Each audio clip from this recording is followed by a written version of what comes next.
Hi student. तो आज हम लोग पढ़ने वाले हैं लीनियर इक्वेशन इनटू वेरिएबल का थर्ड पार्ट। इसको हम लोग सॉल्व करेंगे बाय यूजिंग क्रैमर्स रूल। कौन सा रूल है? By using Cramer's rule. ठीक है, इसमें भी आपको दो इक्वेशन दिख रहेंगे, इक्वेशन 1 और इक्वेशन 2। यहाँ पे देखो, पहला इक्वेशन है 3x 4y is equals to 10। 3x 4y is equals to 10 equation 1। दूसरा है 4x plus 3y is equals to 5 equation 2। Okay, अब ये दोनों जो इक्वेशन है वो स्टैंडर्ड फॉर्म में है। अब स्टैंडर्ड फॉर्म कैसा है अपना formula? ax plus by is equals to c, ये स्टैंडर्ड फॉर्म में है। ओके, अब हमको देखो अपने पास दो इक्वेशन है और दो इक्वेशन में से हम लोगों को जैसे कि इसकी जो फॉर्मूला है, अगर आपको d की वैल्यू निकालनी है, d के लिए फॉर्मूला बनेगा आपका a1 a2 b1 b2 और ds के लिए c1 c2 b1 b2 और dy के लिए a1 a2 c1 c2, ये तीन फॉर्मूले बराबर है। अब आप इसका फॉर्मूला यूज करके ये जो है इसको हम लोग डिटरमिनेंट बोलते हैं। क्या बोलते हैं? Determinant. By using determinant we have to solve d dx and dy। Okay, तो हमारा यहाँ पे a1 a2 b1 b2 क्या रहेगा?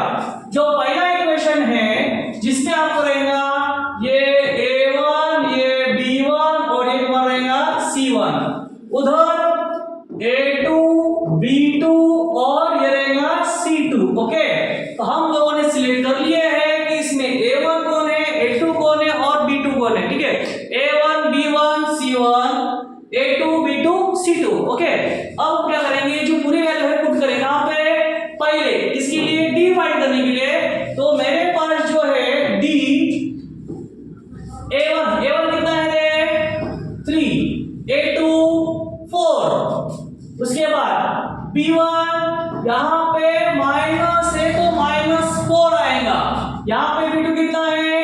3 एज इट इज। ओके, तो क्या करना है, अगर आप जब डिटरमिनेंट सॉल्व करते हो तो यहाँ क्या करना? Cross multiply. क्या करना है? Cross multiply. जैसे 3 into 3 3 3 9। ओके, अब अकॉर्डिंग टू रूल इसमें थोड़ा जैसे कि आप मल्टीप्लाई करते हो तो बीच में क्या लगाना पड़ता? माइनस। क्या लगाना पड़ता?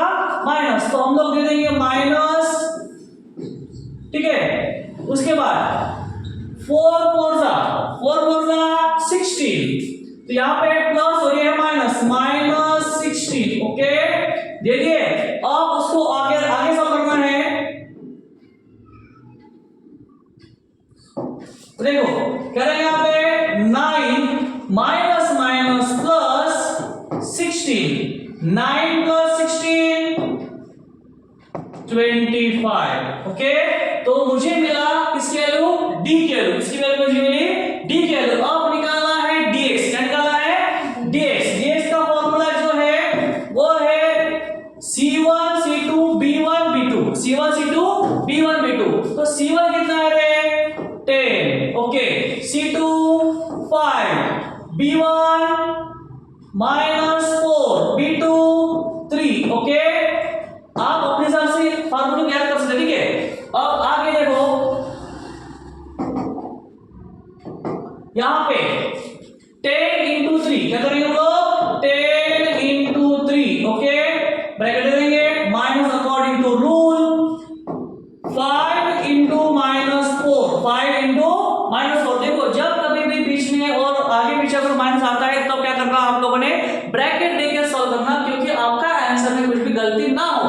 ठीक है, अब देखो आगे यहाँ पे 10 3 30 माइनस 4 5 -20। ओके, अब आगे ये 30 as it is minus minus plus 20, 30 plus 20 50। Okay, समझाया? तो अब आगे हमें निकालना है dy। क्या निकालना है?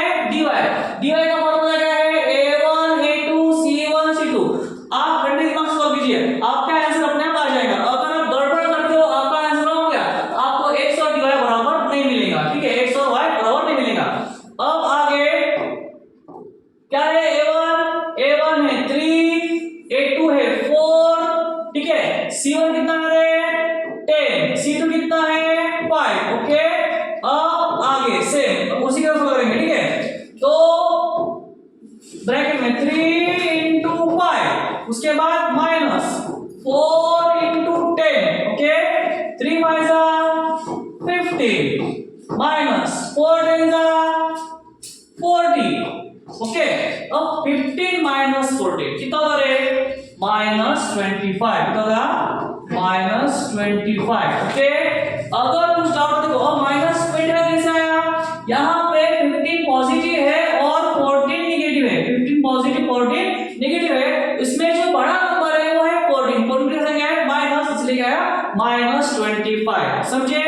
अब आगे बढ़ते हैं, हमें सॉल्व क्या करना है x की वैल्यू और y की वैल्यू, ठीक है तो हमारे पास फॉर्मूला है x के लिए dx अपॉन d और y के लिए dy अपॉन d, तो मेरे पास जो dx की वैल्यू कितनी है, मेरे पास dx की वैल्यू है 50, कितनी है 50, तो यहां पर लिखेंगे 50 डिवाइड बाय d कितना है 25, बराबर है, तो आंसर देखो 25 1 जा 25 2 जा, answer is 2, okay therefore x is equals to 2, x की वैल्यू मुझे 2 मिली। सिमिलरली y की भी, y की सॉल्व करने के लिए क्या करेंगे आप लोग सेम फार्मूला, तो मेरे पास dy की वैल्यू कितनी है माइनस 25 और d की वैल्यू 25, ओके ये सॉल्व करते समय देखो फिर से चेक करेंगे हम लोग क्या है यहाँ पे 25 1 जा 25 1 जा, ओके अब नीचे का 1 हम लोग नहीं लिखे तभी चलेगा क्योंकि वो डिनोमिनेटर है, ऊपर का जो है means that is the numerator, हमको उसका आंसर लिखना पड़ेगा मींस, और आगे कौन है 1 और उसका आगे क्या है minus, therefore y is equals to -1, समझे y इज इक्वल्स टू -1।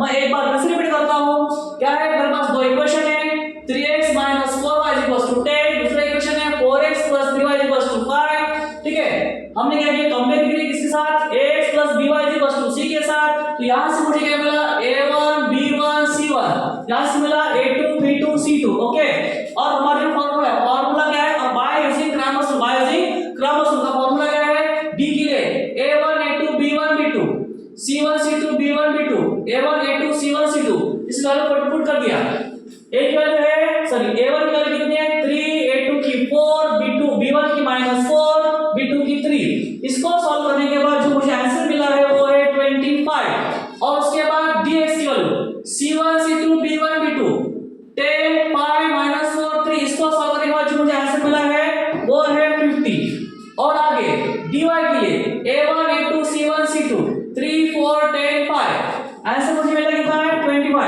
इसको आगे हम सॉल्व करेंगे, क्या निकला मुझे x का क्या है formula dx upon d, answer मिला मुझे 2, और y के लिए dy अपॉन d, आंसर मुझे मिला -1, ठीक है द रिक्वायर्ड